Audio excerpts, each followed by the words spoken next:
Hi, and welcome to this edition of GameStarter. Tonight we're going to talk about the job field of software development in the games industry. But before we get to that, we've got some news and updates from Gamecity Hamburg. If you don't know Gamecity Hamburg, but you just tuned into this live stream, we are the location initiative funded by the city of Hamburg to support the local industry and beyond. Since you might not be in Hamburg right now, you are part of the Beyond, and we're very happy to have you here. But those two updates today are for people who are willing to travel to Hamburg or are based here already. First up, we've got the pitch level up next week here in Hamburg. As you all know, pitching is a big and important topic in the games industry, especially if you're looking for funding. So we at Gamecity came up with an event to help you to make the best out of your pitch. At this event, you can get one-on-one expert feedback for your pitch deck in a safe environment behind closed doors. If you are not quite ready to pitch yet, or if you're in between expert sessions, we also have a wonderful talk program on different topics regarding pitching or biz dev and stuff like that. For example, we've got a case study on someone who successfully received different funding programs. We've got an in-depth look at Kickstarter and whether or not that still makes sense for you these days. We've got someone talking about the publishing field and loads of more insights. So if you are in or around Hamburg or don't shy away from a bit of travel, please, we would love to see you here next week. Tickets are still available for €8 plus taxes and fees. If that's a bit too close next week, we have another very exciting event coming up in June of this year. We are promoting the Portside Game Assembly. The tagline is where indie game leaders meet. It's a bit of an exclusive event, but we have 2 program points that are open for everyone. First up, there's a networking brunch where you can meet excellent indie leaders from around the world, such as the people behind Evil Empire who made Dead Cells, or the people behind The Game Kitchen or Tucana Interactive. Very exciting professionals who love to share their knowledge with you. So grab your tickets for the networking brunch and connect with them over some coffee in the morning, or if coffee is not quite your style, maybe join for the games industry party in the evening aboard the beautiful MS Stupnitz, all happening here in Hamburg. But that's enough for the future. We're in the present at a game starter. So here's a quick look at what's coming up for us tonight.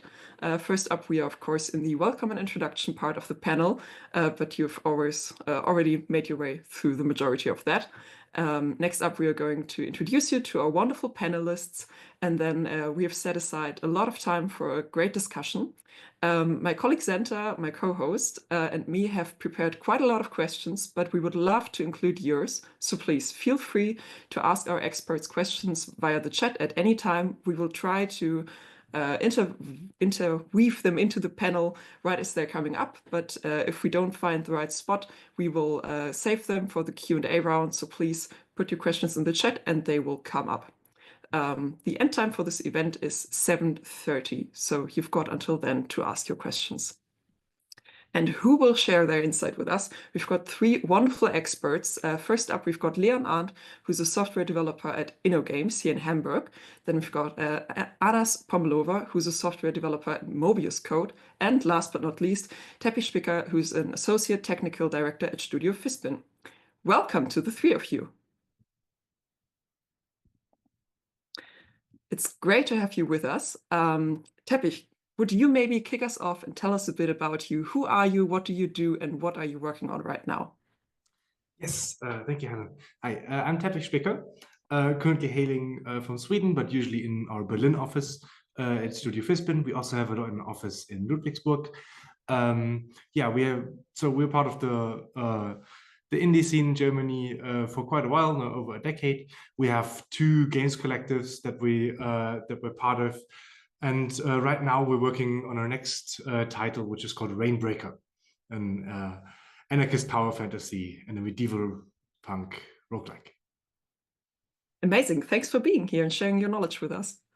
Anas, would you maybe tell us a bit about yourself? Who are you and what are you working on right now? Hi, I'm Arndt. I work at Mobius Code in Munich, and I'm working on a lot of stuff in Godot right now. Unfortunately, nothing that's been announced yet, so I'm staying vague today. That's perfectly fine. Thanks for joining us. Also very exciting to hear that you're working in Godot. I think we've got a lot of specialists in our community who are very excited to hear more about that. And last but not least, Leon. Hi, welcome to the panel. Tell us a bit about yourself. Who are you and what are you working on? Hi, thank you. I'm Leon Arndt.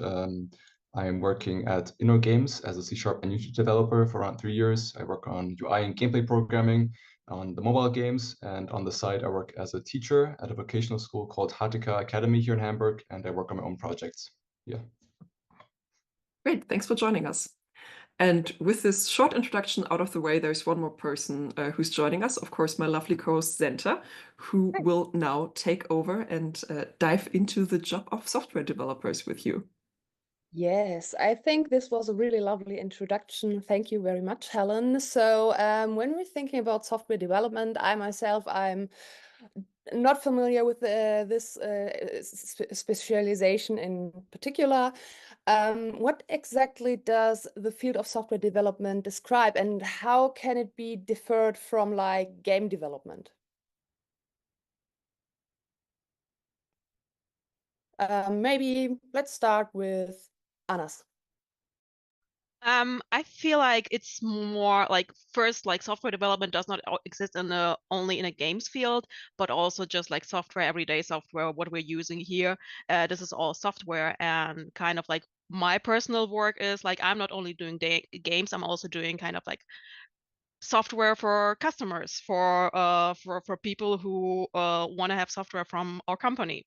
And I describe it kind of like to differentiate between kind of like a gameplay programmer, that my code is more likely touched by probably other developers or like my colleagues, maybe a designer, and less kind of like directly by the player, because I work way more like on a kind of like system and architectural level.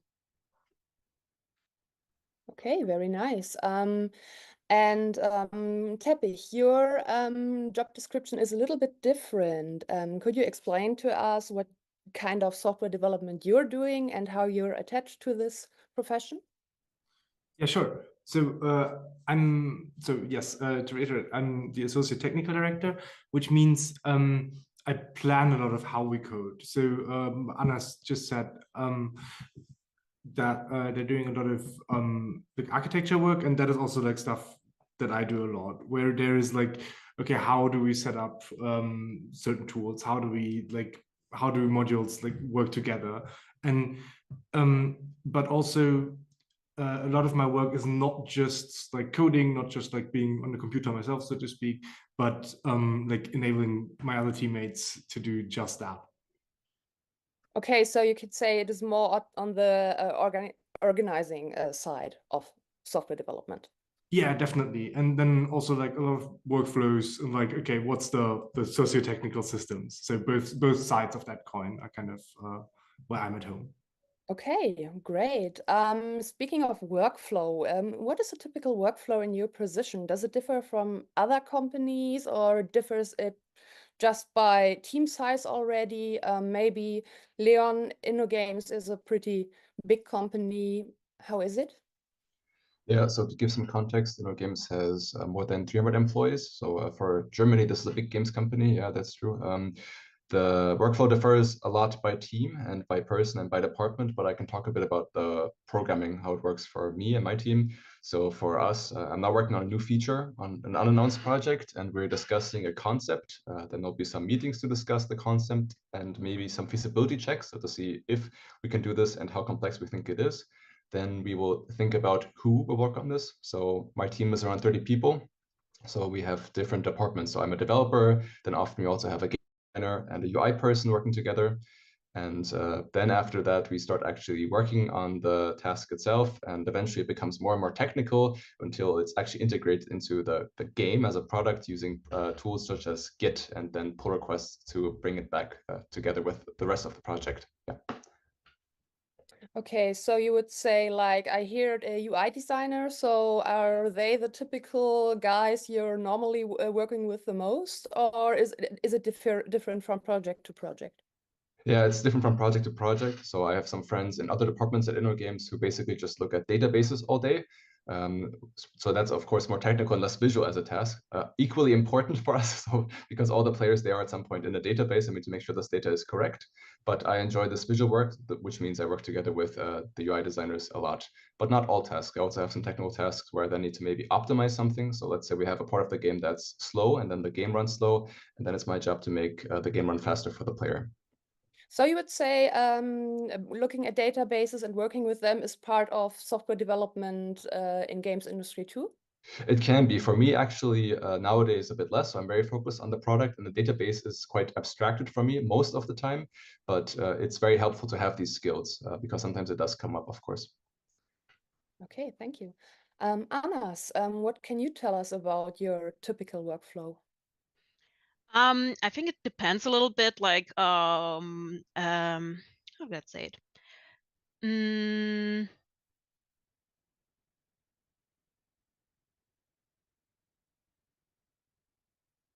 I'm sorry, I'm blanking a little bit right now. Okay, it's okay. Oh.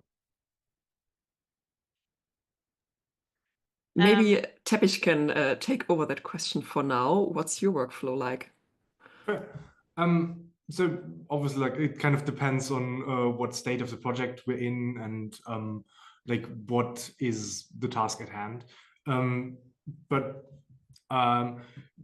So mostly, so on a studio level, we go through departments of like, okay, we're working with design who see like, okay, what kind of features do we want? What kind of experiences do we want to build? And then we have like preliminary like technical designs where like design and tech work together to then see like, okay, how is that feasible? Is there like an easy way to get this experience, or like where do we want to spend how much time, how much effort?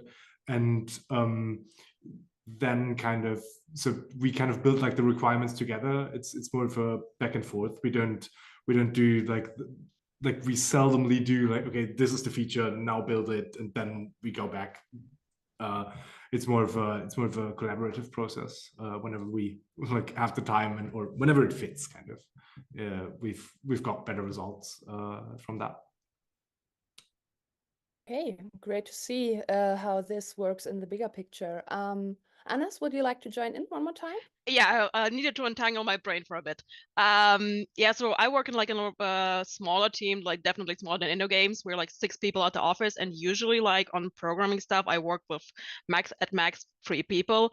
So kind of like it's way more kind of we need to talk to each other, obviously, what are we gonna do, but also like each person has to kind of like put in their input and plan together. And so it's kind of like at first like a very kind of like collaborative planning, and then kind of like everyone takes basically their corner and tries to implement that. So that's kind of like we're like a small team, so this is kind of like a lot of times a very direct approach.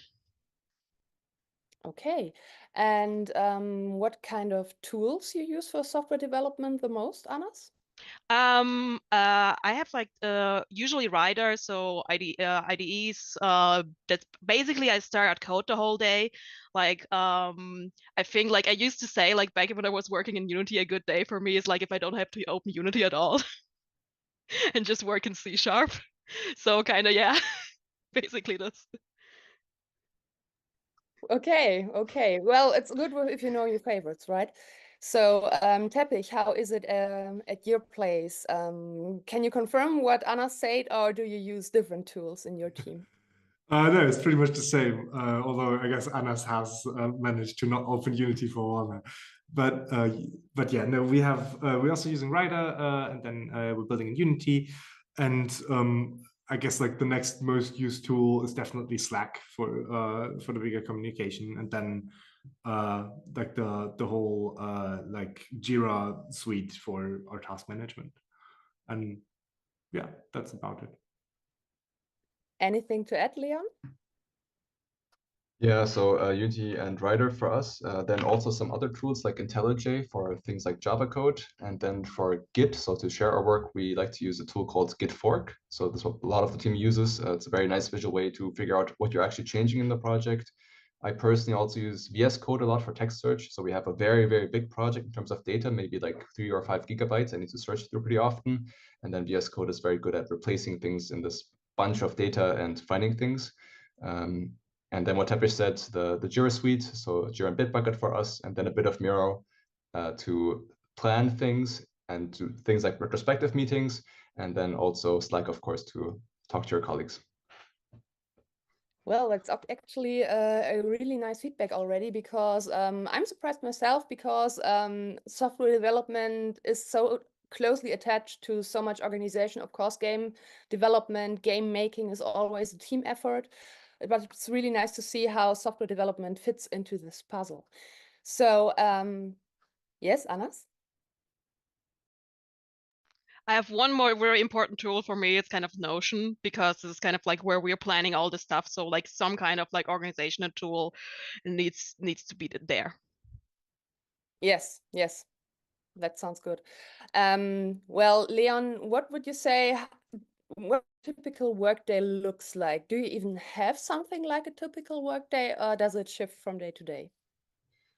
Yeah, that's a good question. I think for us, we do have a bit of a typical workday. I think it has to do with the size of a company. So I think it's become a bit more standardized in my experience at bigger companies. For me, this is nice. I like this. So for example, I have a daily stand-up meeting. So the nice thing about my job is it's pretty flexible. So 4 days of the week, I work from home. And then on Thursday, we come to the office. And most people who live nearby will then come to the office. And then we have our stand-up meeting.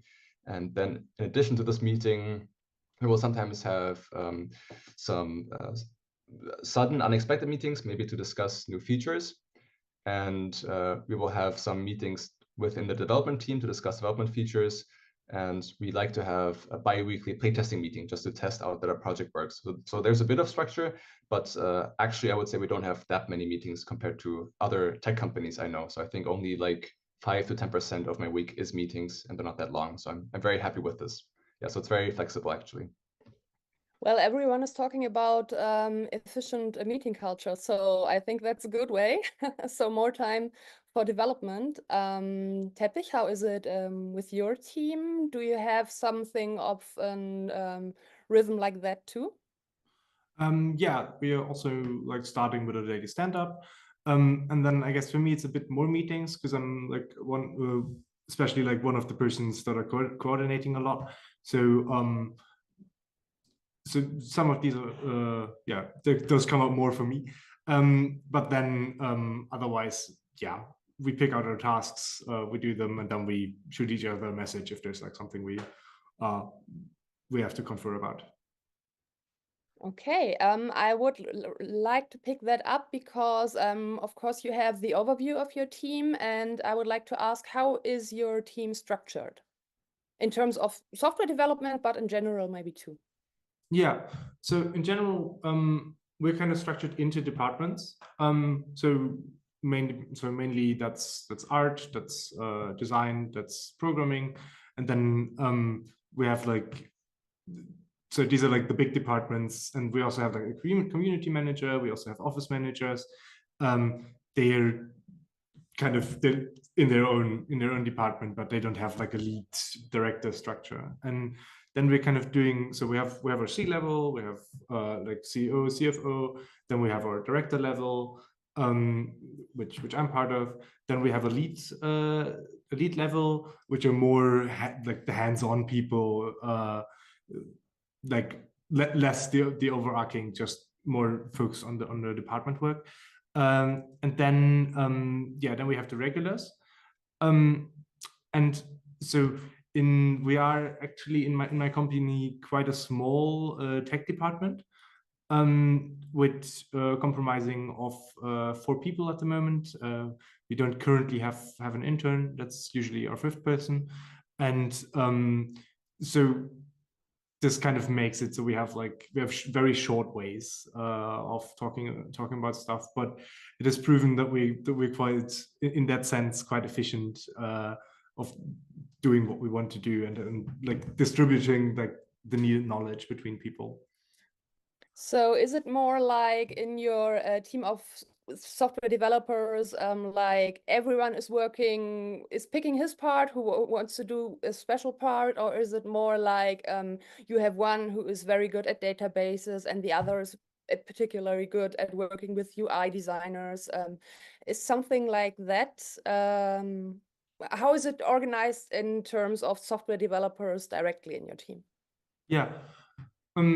So in theory and in practice, we can all do all the things we need to do, and we do pick up each other's tasks and or fix a bug here and there. That is not a problem. But over the course of the project that we're working on now, we've crystallized who does what. Kind of one of our programmers is mostly doing the UI. Another one was mostly responsible for doing the saving and loading systems.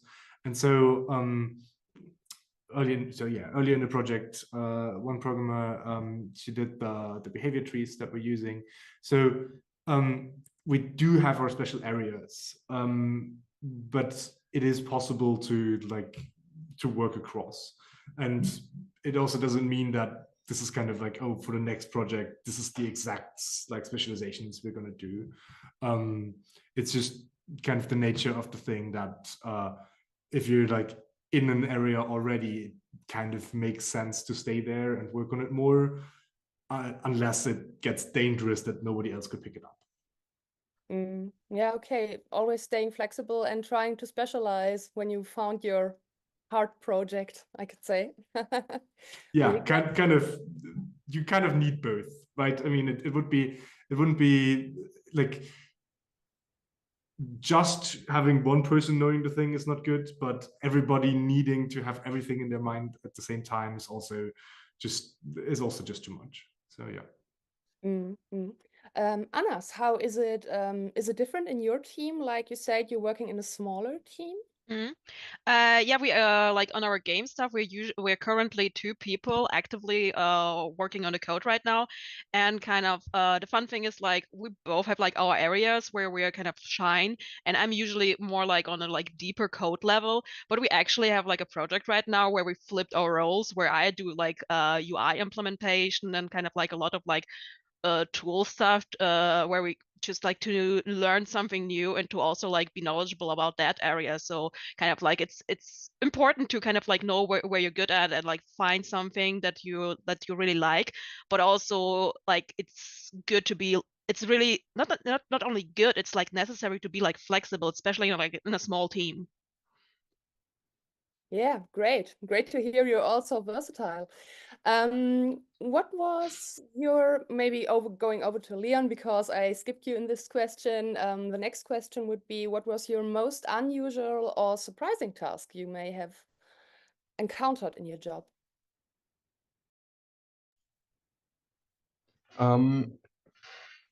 To think about this for a bit. I think an interesting one is sometimes, so this is a phone problem. So I mostly work on phone games. I didn't anticipate that this would be a problem when I was getting into the industry, that phones get hot. So you have to make sure phones don't get hot. And this is an interesting topic that we have to solve at InnoGames and of course at other mobile games companies, because when a phone gets too hot, the player will stop the game because it's not fun anymore when your hands start burning. So that's something I've had at InnoGames, where we try to figure out if what we can optimize so that the phone generates less heat. So that's something which sort of covers a new domain, which is thermodynamics, when I mostly do C# programming. Yeah.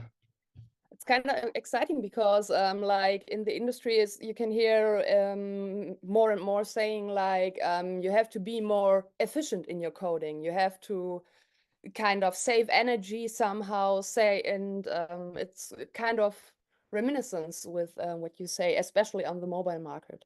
So that's pretty exciting. Anas, what would you say? How is it with you? Do you have something where you're like, oh, that was the most exciting, most unusual thing? think the most unusual parts are like if you're like coming like to the borders of your engine or your tools, and you kind of like see, oh, there's nothing there. And I think I've been working on a it's been a while. I've been working on a mixed reality project at my previous job. Still, it's been a long time. And I needed some tool from Unity, and I've been like trying to figure this out. Like I've like got on their like Git page, like pulled the newest version of it, and been trying to figure something out, and it didn't work. And then like in those 2 weeks that I've been like working on this, it actually got like released. Like and I was like, I wasted 2 weeks of time. I could have just like sit around and like this always gets like exciting if you're kind of like really like on the borders of like what's available there, and like you kind of like it's like looking like a little bit behind the curtains like.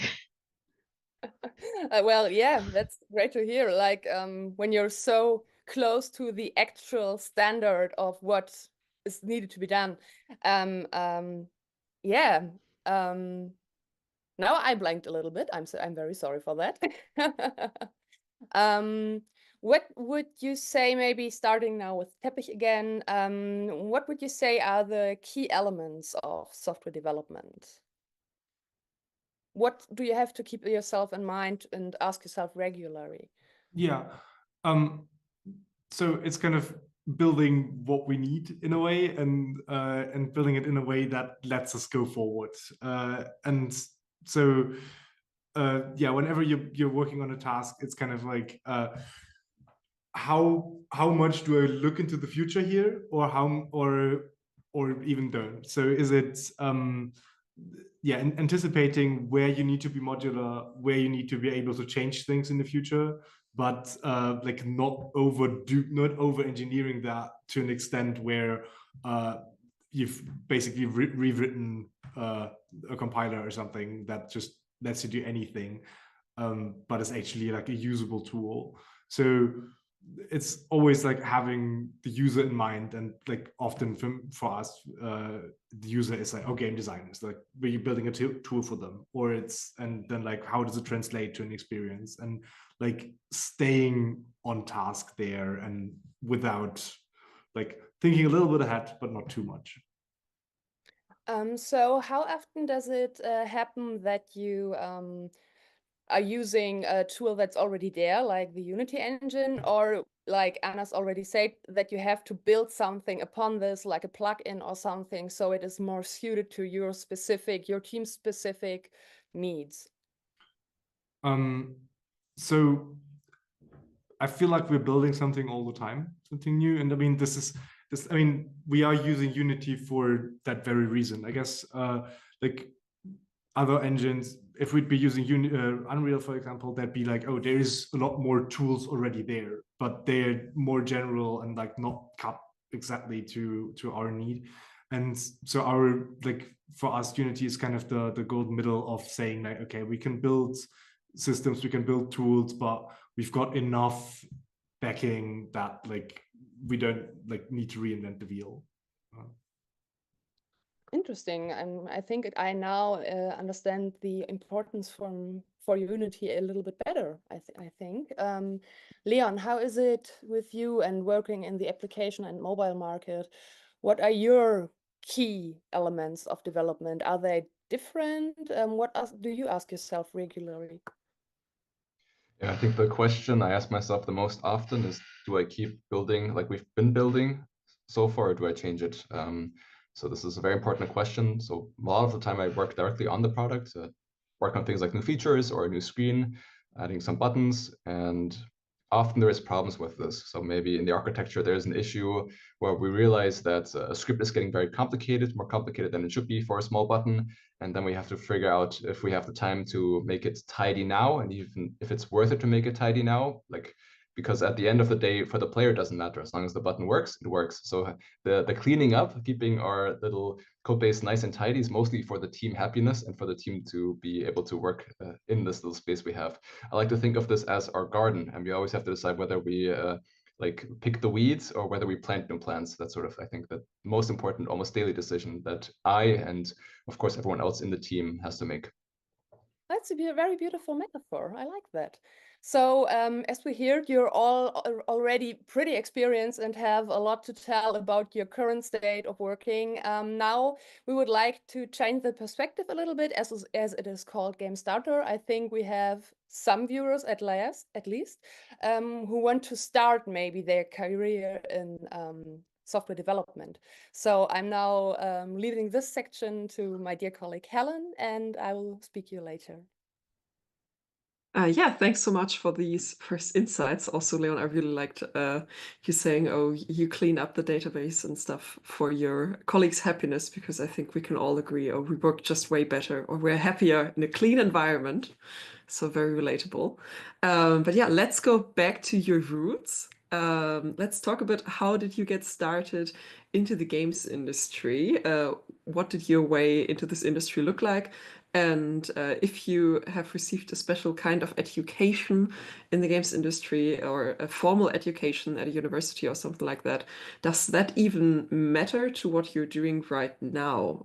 Anas, maybe you can start us off, tell us a bit about what got you into the games industry. Oh boy, let's go. So at some point, I think I've been watching, like, I don't know, like 15 years ago, Game 1 or something, and realized kind of like there are people who are making games, and kind of like there are people in Germany who are making games, and I can make games. And I kind of decided to make games. And I kind of like been always like torn apart between art and something technical. And I had no idea like about programming, but it sounded like something that I would really like.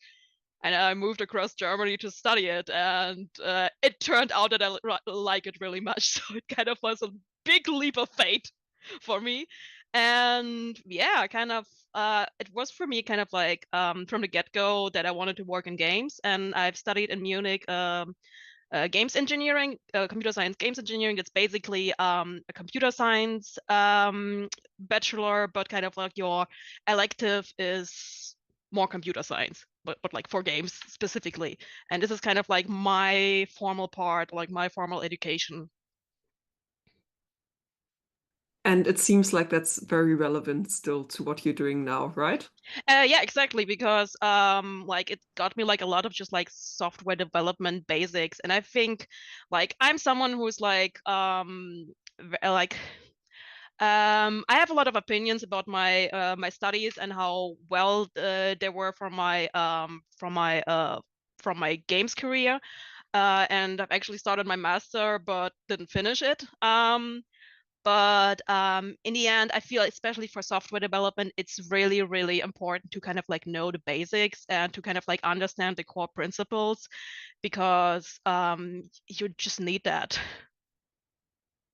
And it's hard to kind of like get to know them just by kind of like making games and making game jam games, which like kind of like was my second thing, because I was like on the one hand doing at university a lot of like theoretical stuff and like learning like bigger concepts, but on the other hand I had like the feeling that I didn't like actually get to a lot of hands-on work. So I kind of like, I don't know, did like a lot of game jam games, and this is what always kind of like opened for me like every application process, like, oh, you don't have like a lot of work experience, but you have 20 game jam games on your portfolio. What the fuck? Maybe can you also tell us a bit about how you got this job at Mobius Code? Basically, the fun thing is, I kind of like, for all the jobs that I got, I never did like a formal application process, because I like what I do. I like programming and I'm loud about it. And kind of like my first job in the industry I got because I've been talking to a mentor on a game jam about technical stuff, and then he basically had a job a few years down the line, and I was like, hey, remember me? Like, I was that weird person who wrote like a snow shader during a game jam. And he was like, yeah, do you want a job? And kind of like this has been like kind of like my career path, like from like one job to another. Amazing. Thank you for this insight. Also, I would like at some point to do an informal study how many people in the German games industry got here because they like to watch MTV Game 1. Shout out lot. to a wonderful Hamburg production. I think it's a lot, yeah. We'll need to do that story at some point. Leon, how about you? Did you also start out watching MTV Game 1, or what got you into the games industry, and what did your education look like? No, I didn't. I guess I missed out. I will have to Google what that is after this. No, it started out because a teacher encouraged me to just make my own game. So we had at school when I was 12, like a project week where everyone can take 1 week to work on a project. And I told him I want to make a small game. And so I made a game in a tool called GameMaker, which still exists today. And then I studied. I did a Bachelor of Arts at Hochschule Darmstadt. So it's like in the middle of Germany near Frankfurt. And that was very nice. It's very practical. I had a teacher from Ubisoft. So there were a lot of very good teachers there. And we learned a lot about making games, even in the engines, in teams, which is quite similar to what I do as a job now. So that was very good. At that time, I actually worked as a game designer, and then eventually I realized I don't enjoy that work, and there's not that many jobs for it. So I switched more towards programming, and I did programming in my master's here in Hamburg at the University of Applied Science. It's called the Games Master. That was also very good. It's also very practical, and you can do projects in teams, which I like a lot. And yeah, nowadays my focus is entirely on Unity. So I've specialized a bit in that regard, and I'm also enjoying teaching on the side. So it's kind of like giving back to the education I got at this vocational school and also making my own games. And now I'm at InnoGames and I'm very happy. Yeah. Amazing. Sounds like your educational background definitely is still very relevant to you. Also, yeah, greetings to any of you students who might be watching. If you have any questions you can't ask Leon during his teaching hours, please, the chat is open. We are eagerly awaiting all of your questions. But yeah, question to Teppich. What does your formal education look like, and or your way into the games industry also? Were those two things intertwined or doesn't matter? Not directly, no. I've started off with studying a year of maths, and not more and not less, which I think is a very good amount. But I then got a bachelor in philosophy, actually, which I feel always like still helps me to this day, even though like the questions are certainly completely different. The whole idea of analyzing terms, like what is a thing, what falls under it, analyzing that is very much what I do day to day. But I guess that alone doesn't teach you how to work with a computer. So what I did afterwards was I was at the Games Academy in Berlin, did the programming course there. And next to like doing that study, after being at uni, I kind of learned how to cram stuff. So I filled my brain with everything that's available about C# and Unity and how to build game architectures, and went from there. Amazing. Yes, Anas, do you have to add anything? I have one fun fact, because like 10 years ago, when I kind of just like decided I want to make games, I kind of like started asking people who make games like what they're doing basically. So I went to Gamescom and went basically for like all the indie people, and that was Gamescom 2014. And I've actually talked to like for half an hour with Studio Fitzbin people. Oh, nice. Yeah, nice. Yeah. So basically, you're kind of your studio is like a little bit of it's your fault that I'm here. Awesome. Yeah, the indie arena, right? Yeah, it was like 10 years ago. Yeah, awesome. Good to hear. So yeah, kind of like also my like part in the game industry were like halfway networking and halfway programming, just really a lot of things. So kind of that's my path. Amazing. I think, yeah, the three of you prove one thing that I've learned about the games industry. There's so many very different paths, and there's no correct one. And sure, some of them involve maybe a games academy, others a university, and some of them just involve doing a lot of projects in your free time, but you'll get there. And that's always lovely to hear. But let's stay on the topic of formal education for a moment, because we always have a lot of students from the universities listening. And so they are usually very curious to hear, of course, in your experience or opinion, what formal education do you even think a software developer needs, or do they even need one? And if so, what would you recommend to focus on? Maybe Leon, you could start us off.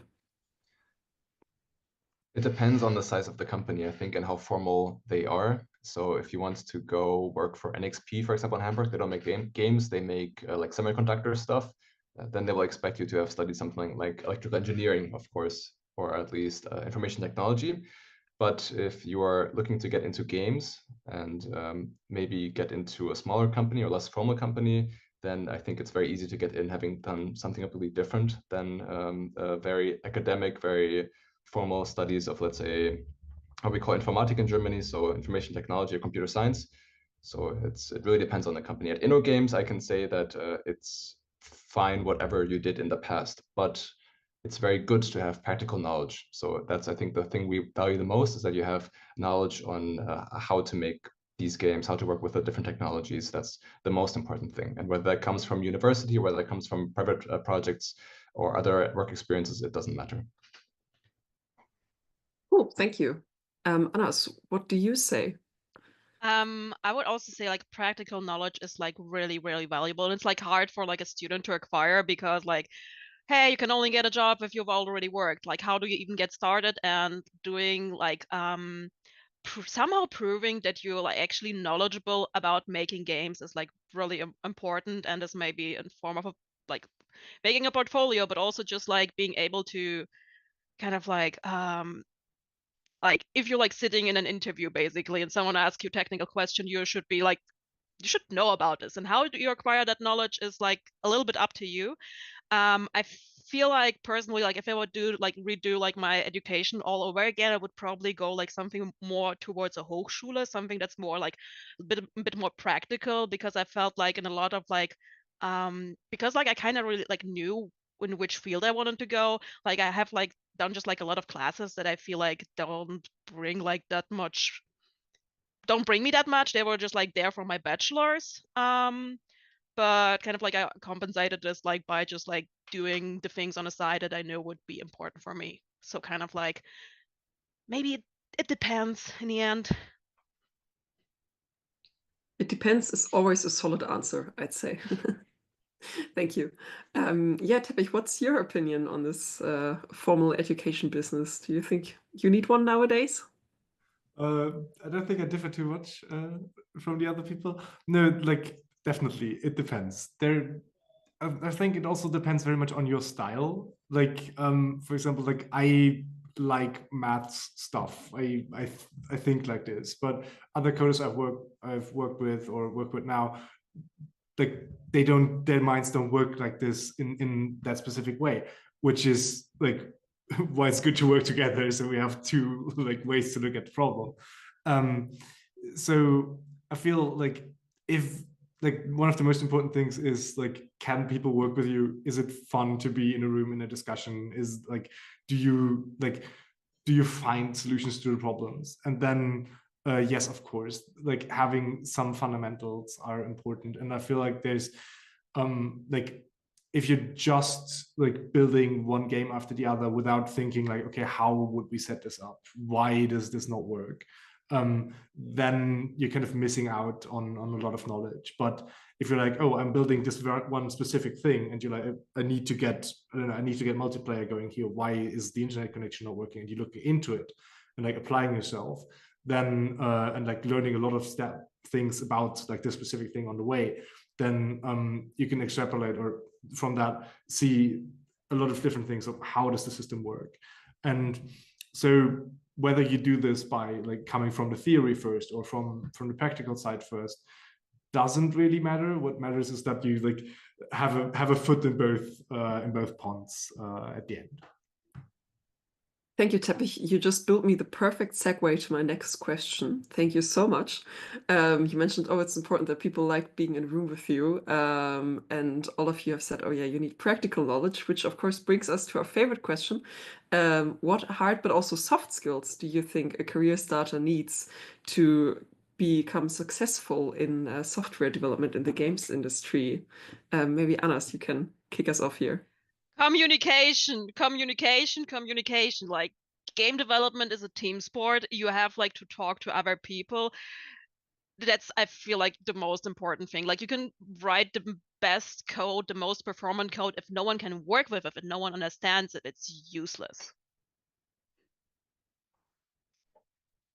Yeah, I think this is one of the questions we repeat over our game starter history, and I think communication is always top 1 or 2, definitely. And I'm glad to hear that it's the same in software development, because you need to communicate with the other departments too.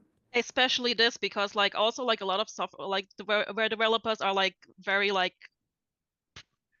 they like to talk in technical terms, and like if you're having like a designer there, like they have to understand what you're doing, and especially like if you're like building tools or like something like for non-computer scientists to use, they have to understand this. And this is like something that like a lot of people that I feel like are not having to learn, that not everyone has like your knowledge level, and our people are knowledgeable in other things, and in the end it's like all learning how to communicate and how to just like everyone needs to work together, and people need to be like to be in a room with you and not feel bad. Yes, definitely a good intention, I'd say. Leon, you also mentioned practical knowledge previously. I'd say that's more of a hard skill, maybe. Do you have any specifics in that regards that people could already look into before entering the field? Yeah, so for Unity, I think it's very important to understand C# well, to understand the Unity editor well, and maybe to have a good understanding of an IDE, so like a tool to write code such as Writer. And then I think also having published projects is very helpful. So not just maybe your own personal project, but a project that's somewhere out there. It doesn't have to be a completed game, but maybe you share some code or a tool where you've maybe even gotten feedback from strangers and improved on the tool. That sort of shows your battle scars in a way. So then you have some real life experience, I would say, which is very important. For the soft skills, I think the ones Anna's mentioned are very important, but I also want to add humility. So I think it's super important as we get older, more experienced, to still stay humble. So for me personally, very recently, one of my first semester students taught me something, and then it's very important that I'm open to this. So he showed me part of the animation editor in Unity, which I haven't seen before, that there's a very easy way to change the time units. So it's very good that we can keep learning, especially as we get older, because otherwise we will, I think, rust away in a sense, because the software industry is always changing. It's important to keep up with the newest tools and the newest trends, and of course to always keep learning. Yeah, so motivation to keep learning, I think, and humility is very important. Amazing. Also, how great that even as a teacher, you can still be taught. Very important. Teppich, you're finishing us off with this question once again, but maybe you have something to add in both the hard and soft skills department? Yes. So, because I missed it earlier, talking about Git and version control as a hard skill, which is certainly like, it is basically like not seeing the tree for the forest there, because I'm using it every 5 minutes or something. Like it is like not knowing that is going to be a problem. And that is just a way how we work. On the soft skill side, Anna has already mentioned it, like being able to network, being able to talk to people is a lot. Like putting yourself in communities of other creatives and like seeing how they do things is gives you a lot of knowledge. Might even on the best of days keep you from making a mistake somebody else has already performed for you. So yeah. That's such a nice way of phrasing it. Today I also made a mistake at work, but I'm just gonna say to my boss, I performed it, so you don't have to. All learning Steal opportunities. that. Yeah, definitely. Amazing. So now we've heard a lot about your start in the games industry and what makes the ideal career starter. But to get even better, we would like to hear some tips from you. And for that, I'm going to pass the speaking opportunity back to my colleague Santa. But also, I want to remind the chat one more time, please ask your questions. This is your window of opportunity. Don't miss out.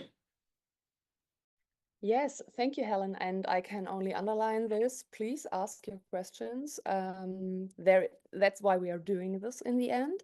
So, of course, Helen mentioned it somehow, there are always little mistakes or things where you stumble upon and you're struggling with.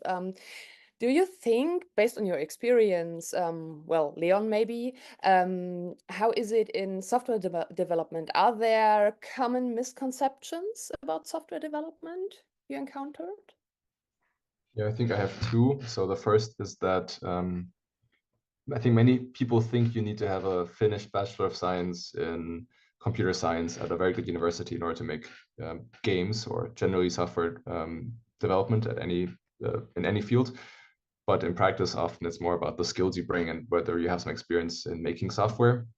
And the second one is salary in the games industry. So the salary often has a bit of a bad reputation in the German games industry for software developers, I think, in the games industry compared to outside of it. And they want to be very encouraging to people to negotiate your salary, because I've heard a lot of good news from friends and friends of friends that there is often opportunity to get a higher starting salary when you start a new company.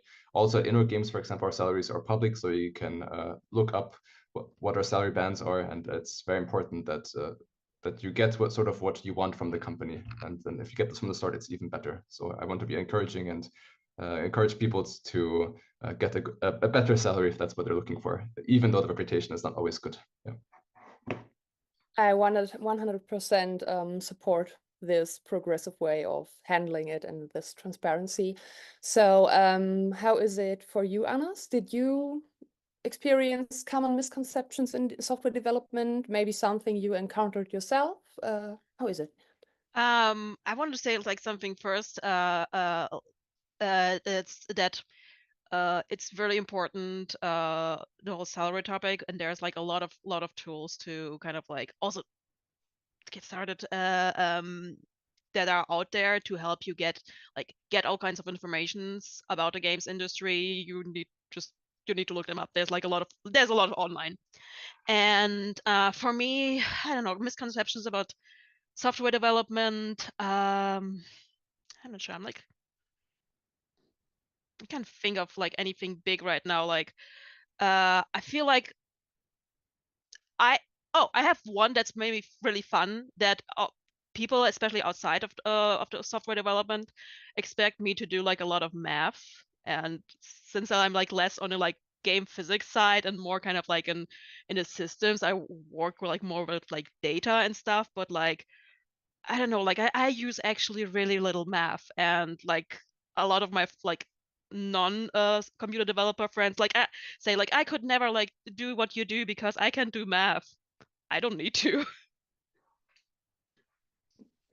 Oh, well, that's great to hear. I'm relieved every time somebody says, oh, math is not so important for that.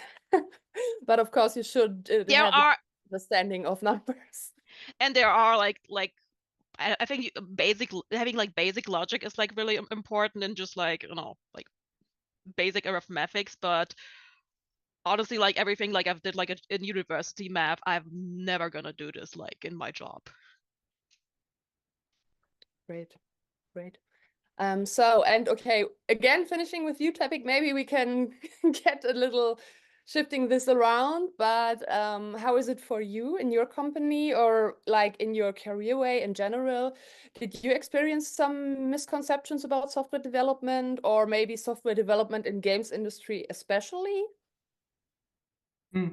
So from like people who are like not in the games industry or like don't know a lot about how computer games are made, there's a lot of misconceptions like, what do we do? And I mean, we're kind of building the systems behind the things, and like I'm not programming like the assets, like I'm not programming a 3D model usually, like very seldomly, and things like that, where just like how are the departments kind of like, how are the different disciplines cut?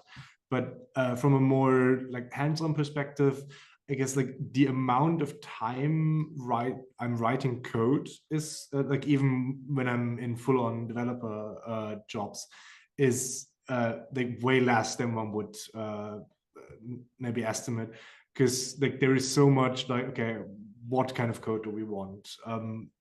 How should it interact with other people's things?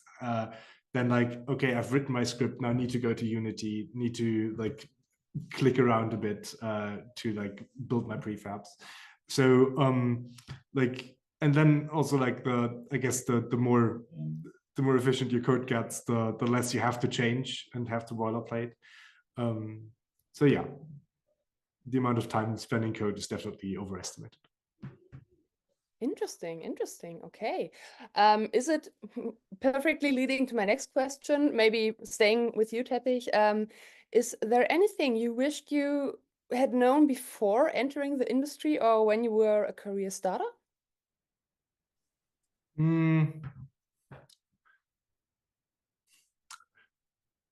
I guess so. One thing that that hits all of us at one point is like, how do we like how important workflows are, and how important like the structure of a studio is to basically give you a work-life balance, and to see like, okay, is it done in a professional way where people can like, okay, maybe everything is burning in the game state right now, and we need to ship in 2 weeks, but are people like panicking, or are people like spending the whole weekend and their nights working, or is it like, okay, we have to deal with this, but in the time that is allotted, like so having a focus on this is really important for me and for my studio, just to like not overwork people, and to see that work at a steady pace rather than getting people into burnout is very important to us.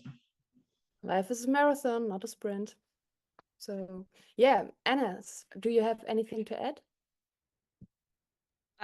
Just like in general, life is a sprint on a life is a marathon, not a sprint. Oh my god, the other way Well, around. you can live halfway, I guess. I feel like this is important for like all areas, like, and especially for your work, and like even like just for yourself, for your own sanity. And just like as a little tip, especially for like people starting out, I wish that I would have started with the portfolio earlier, because at some point, like, I don't know, like late in my bachelor, I like noticed like, oh, maybe I should make a portfolio. I'd like spend like a week or something like searching for like old projects and like trying to like screenshot them, and like some of them were like not working anymore, or like and it was like a lot of work. And from that on, I just like spent like after like each university project, after each game jam, just like one day screenshotting, making videos, kind of like just like doing like a little bit of extra work, but just to have it clean. And I feel this is like in general like a thing, like if you're doing like if you clean up like right after you've done something, you don't have like to deal with like a much bigger project later. And I don't know, in a first semester in university, you're doing like your first like project, first game, make screenshots at the end of it, make a video, make a gameplay video. You don't have like to upload it online, but like put it just in a folder for like later use, for like a later application. That's gonna save you a lot of time later.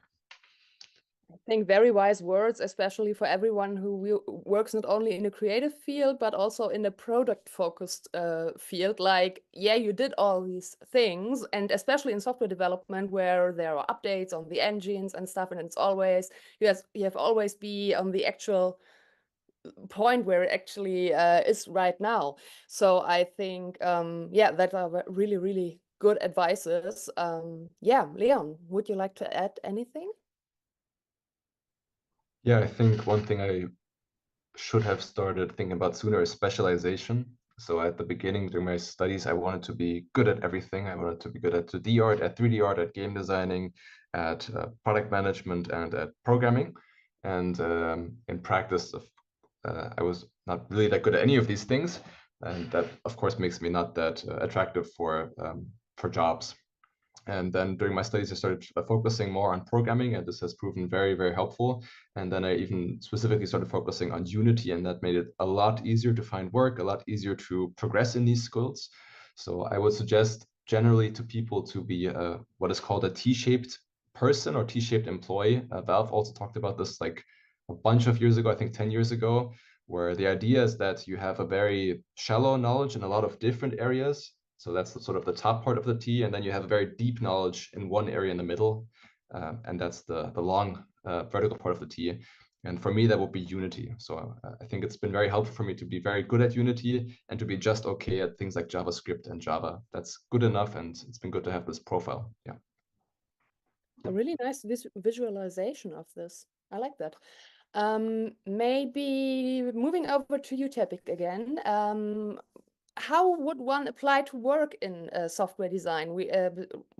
Practically software development. So we already talked about the important role of a portfolio. What else can you share? So I've been doing well with the strategy that is like not a lot of applications, but have them be fleshed out. But that also that means a couple dozen, right? Especially nowadays, what the state of the industry is.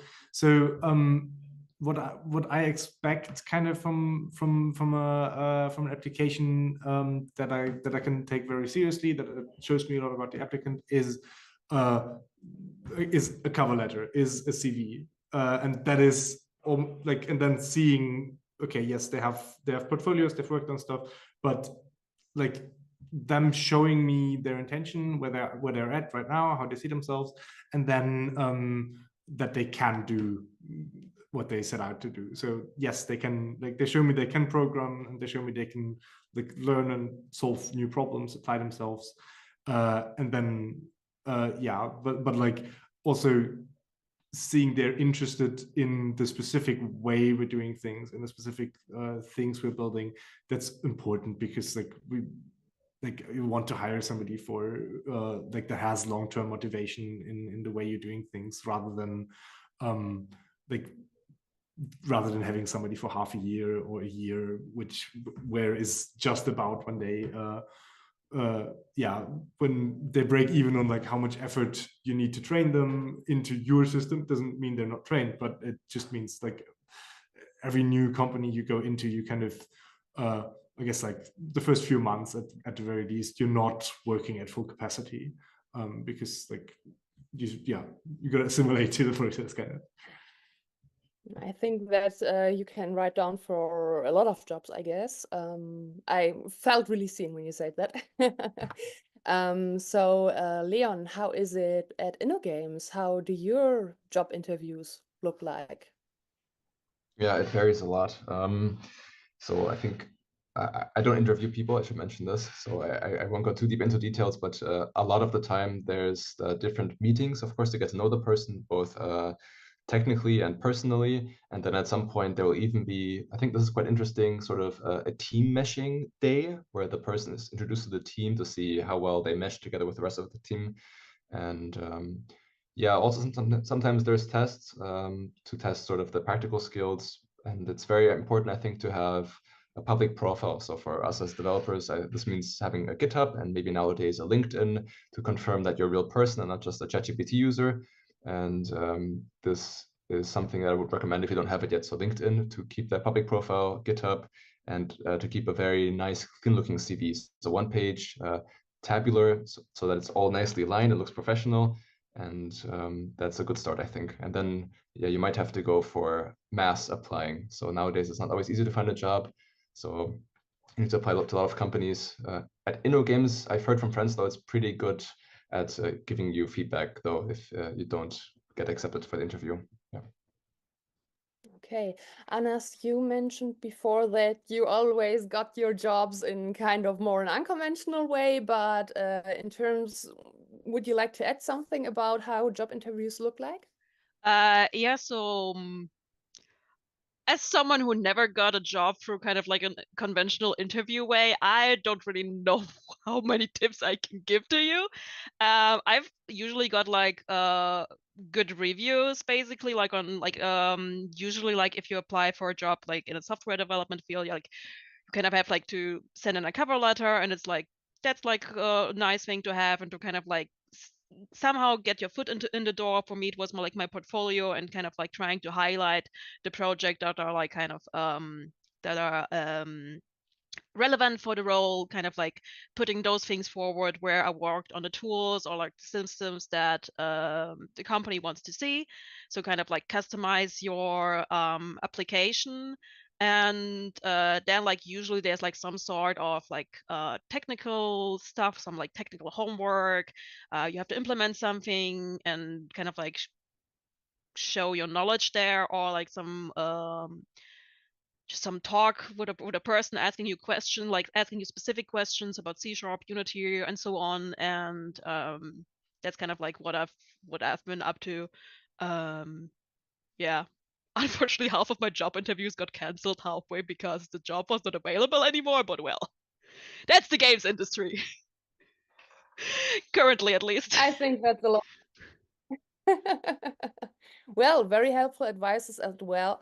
as well. And of course, when you say you never got this casual application process, but always meeting people and they tell you later about a job, I think you can learn from this way entering the games industry as well, like participating in game jams, meeting other people in your kind of situation, like job starters, career starters, and connect with them, learning different working ways. I think that's a good advice to take with as well. So we now have our first question from the chat. Sabrine is asking, I think it's in terms of software development. Hi, I just got my bachelor degree in game design and management. In my studies, I learned different disciplines of game development, but not anything quite in depth. Do you have any tips to progress? Anyone who feels free to answer this question, maybe raise your hand and then I'll just know who wants to talk.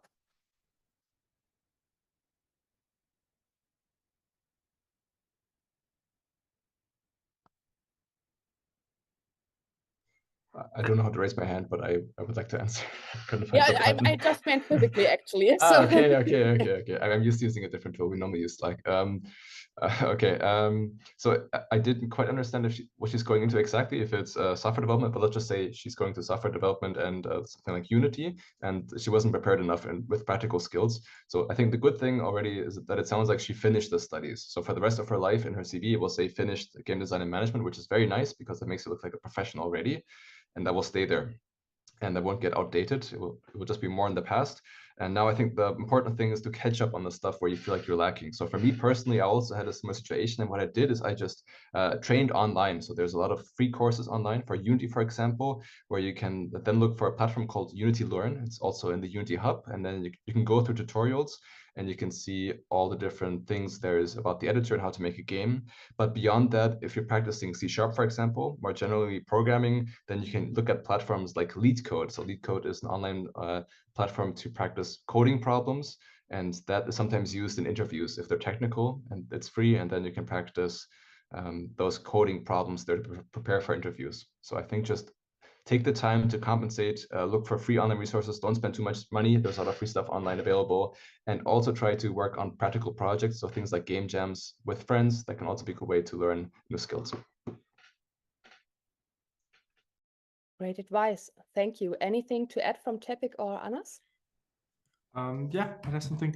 So especially like for programming, there is often like short books on languages. So if you're like a little bit proficient in programming and you have like the base scaffolding of how like a programming language kind of works, like reading these like short books like really gives you like okay, this is how the syntax works, these are like the language features, and like how, like give you some examples of how they're used. That can get you started rather well, and it's it's something that I use when I learn a new language. I kind of take that on my phone and read it on the tram, read it on the train, and it makes it so you've seen everything at least once, like you know what's in your toolbox, and then going with that to new projects and seeing like, okay, now I could use this tool, like maybe there's something like that, or you're reading somebody else's code and you're already familiar with kind of at least what they're building with, even if you don't know the bigger structures.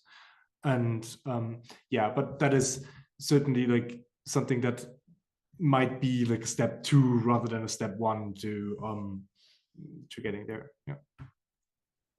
Great advice. Anas, would you like to add something? I think like whenever like I wanted to like explore a field, I would like rather like, let's say, game jams to like try to do that in that direction. For example, I've at some point I really wanted to program shaders and just like know how they properly work, because at university projects, like we never had time to come to like actual stage to make like the projects actually pretty, and like most like the grading was based like on, okay, does the code work, on, oh, there's like nobody like of my professors like really cared if like, there's a nice shader. So I kind of like never had like the time to do that. So I just like sat down for a month, I think, and just like try to like make every few days like a different shader and just like to do like basically half-ass everything, but like trying to like learn a little bit to just like have like some startup points at something, and then later on I would like go to game jams and do like a weird snow shader that my future employee would notice basically. So it's kind of like I feel like not be afraid to try different things. It's like in the beginning, like really nice so that you've like touched everything, and again like this T-shaped developer, because like once you've like tried like a lot of like different fields, you know, like, oh, I really like this thing, and I probably wouldn't have thought that like I really like system design and something that's like really abstract. Probably if you were like in the start of my career, I would have probably said like, oh yeah, I want to do like, I don't know, physics and like a lot of explosions and whatsoever. Now I'm kind of like doing like I don't know, I'm thinking about data. Okay, great. Thank you. Well, this questions already leads us a little bit to a very heartwarming question, I guess. Like, now is your time to tell our audience and fellow software development career starters what you would like to tell them. So, how to start in the industry, about the job, something, or about the field of expertise. So maybe Teppich, would you like to start? So yeah, I guess there's one thing that I'd like to give people on their way, which is like making like our code spaces well does wonders for our mental health. Like anytime you're talking to a designer and you're not quite sure what the code does, how it works, what might break, you're kind of you have a problem, because explaining how something doesn't work is very hard.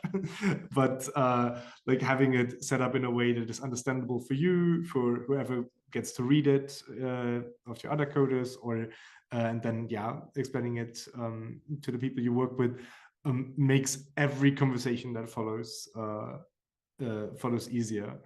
And then something else where not forgetting why we're doing this. I mean, I could build, I mean, my tool is coding. I build software. I could build a lot of different things, but I'm here because I like building experiences in this particular way. I like I used to write philosophy, right? You write an essay, you put it in your cupboard, and it will never do anything in the world. Like at best 3 people read it. But with our video games, like we can shove them into people's faces and be like, play the video game. And like that's how we can like get our message across, how we can like form communities around them, and yeah, just be in the world together. And yeah, that's why I'm here. And don't forget that once your compiler tells you that it doesn't like you today. What a beautiful statement. I like that very, very much. Leon, may you have to add something? Yeah, my biggest advice would be to participate in game jams. So at InnoGames, there's also game jams. There was just one last month. You should Google InnoGames game jams to find the next one. It's very nice to just try out basically the job for like a weekend. So maybe it starts on Friday evening and goes until Sunday. And then you can meet some new people or hang out with some old friends for 2 nights and 2 days. And then you make a small project together with them, and you can really feel what it's like to bake a project very quickly. Also, then, of course, you gain a lot of practical knowledge in things like Unity and C#. So I think this would be my biggest advice, is just see how this feels and if you like doing this, because it's not quite the same as my day-to-day job, but if you like game jams, I think you also like working as a game developer. Great, thank you. Anas, would you like to add something? My biggest tip is be tenacious and don't give up. It may take it may take you long. It may take you longer than someone else, but you can get there eventually. That's it. Be tenacious. Yeah, I think 3 very different, but all very good advices at this point. So as you already recognized, we're kind of running to the end of our little game starter, so I would like to give back to Helen, who will talk with you about the last steps and the questions we might have or still have. So please, Helen. Yes, we can basically see the finish line, but we do have more questions from the chat, which I would like to relay to you. Dimby asks, and I think this was inspired by your earlier discussion about salary. They ask any things to look out for when applying and negotiating salary specific about the games industry. So specific salary negotiation advice in the games industry. Maybe, oh yes, Anas? There is a big sheet about game salaries. There's like a big questionnaire every year. It used to be like, I always found it on Twitter, rest in peace. So I don't know where you can find it these days, but you can probably Google it. And it has like a big list of like countries, departments, and salary, if this is a freelancer, or sometimes even what company they work for, which is like really, really useful to kind of like just get a feeling what you can ask for. Yes, thank you. I think it's even called something like the games industry salary sheet or something like that. You will get there with those keywords, I think. Leon, do you have anything to add? I mean, looking at the InnoGames salary sheet is definitely also a smart idea if you're in Germany, I'd say. Yeah, you answered it for me, so that's the one that's specific Okay, to sorry. InnoGames, of course. But that's good.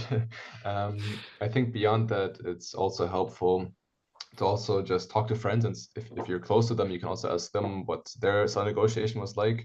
For me personally, I've also worked in other companies. I found that the easiest time to negotiate is, of course, at the beginning when you get the first offer. And if you have multiple offers, it's of course even easier to negotiate. So if you can apply to a lot of jobs at once, try to do that, because then you don't have this problem that you're given a very low offer and it's your only offer, and then you have a lot of time pressure to accept this offer, because of course you have to keep paying rent. But yeah, generally, of course, I think what Anas and you mentioned is also quality resources. There are a lot. Make sure they're current, so they will, of course, get outdated after a few years from inflation. But if they're within the last 2 years, I think that's a good guideline. Yes, very important mention. And like Anna said, this sheet in theory gets updated every year, thanks to your survey. Teppich, as a more senior member, anything you can add to that, maybe? Only like don't sell yourself short. Like if you see the numbers, like okay, these are my salaries, then like in a negotiation you should aim a bit higher. Like it should feel outrageous to you what you're asking for, but still an amount that the company might have. And then if they don't have that money, the company will tell you and tell you what they have. It's kind of, yeah, especially like it also like reflects on how well you view your work, how much you think it is worth, and how much the company can pay or not is the company's problem and not yours. So yeah, don't sell yourself short. Ask for something that feels a bit more than you should, and then you should be doing all right. Awesome, thank you. The same user had another question. How do you overcome doubts about the current project, task, or your own abilities? Has something like that, has imposter syndrome ever struck you or doubt your project? Anas, how did you handle it? Okay, this is maybe like something that I've like heard like from like a really like long time ago at the we used to have like a diversity brunch in Munich here, so kind of like a brunch for underrepresented developers, and there was like one line that stuck in my head. Someone said like if you're like a woman and you feel like you have imposter syndrome, always remember there's somewhere a mediocre man who is like way worse at your job, who is no doubt about it and will apply for like any job that he's not qualified for. And every time I'm in doubt, I feel like there's someone who would not doubt my position. And be bold. Be bold, be tenacious. Yeah. I like your claims. Leon, do you have any tips on overcoming self-doubts in the job? Yeah, I think it's quite common. So it happens to me all the time. It also happens to friends who work in the games industry in different departments. I think one tool or two tools for it is the first being that you can, of course, ask for help. So if it's very specific questions, that can be very good and also important to ask these questions. I do this all the time to ask questions for different departments. I don't need to figure out everything on my own. And the other tool is to break it down. So we're sometimes given pretty big tasks, which might take a week, might take a month. And then if we can break these down to tasks which take a day or take an hour, take a minute, then it becomes much more feasible to make progress. And it's also very important that we then can showcase this progress, that we're not just stuck and don't just feel stuck. Yeah. Yeah, very good advice, I'd say. Teppich, do you want to add anything to that? Well, I guess we call it manifesting now, but I like to call it shouting at the world until it makes sense again.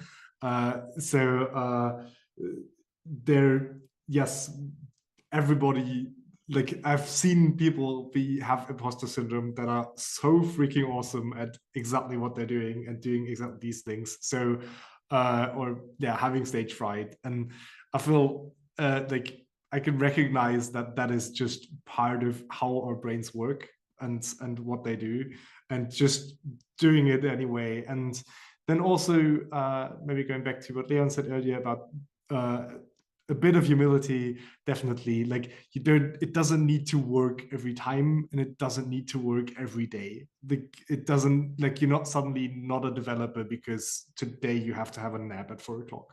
Like you can do it again tomorrow. Like the computer will not care that much. So yeah. Take that nap. Ask your friends for help. Be humble. Exactly. Be bold. Perfect. Thank you.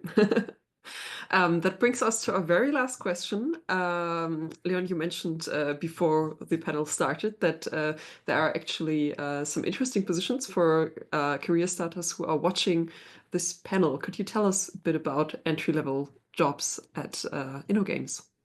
Yeah, so first off, you should always apply to InnoGames if you're interested. So sometimes they will still put you on a list, notify you in case there's a job coming up.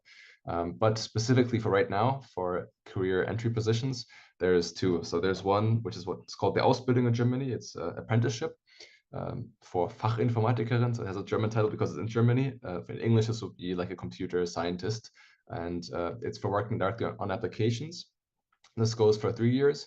And besides the apprenticeship, there's also a working student position for master studies. So if you're studying a master's in Germany, maybe even near Hamburg, then this might be an option for you. It also goes 3 years. It's a combination then of working for InnoGames and, of course, studying at your university. I think this is a very good opportunity. I have some friends who did this. It's a great way to combine sort of the lack of practical knowledge and practical skills applied in universities together with all the practical stuff you do at a job at InnoGames. So I think it's really cool that we do this.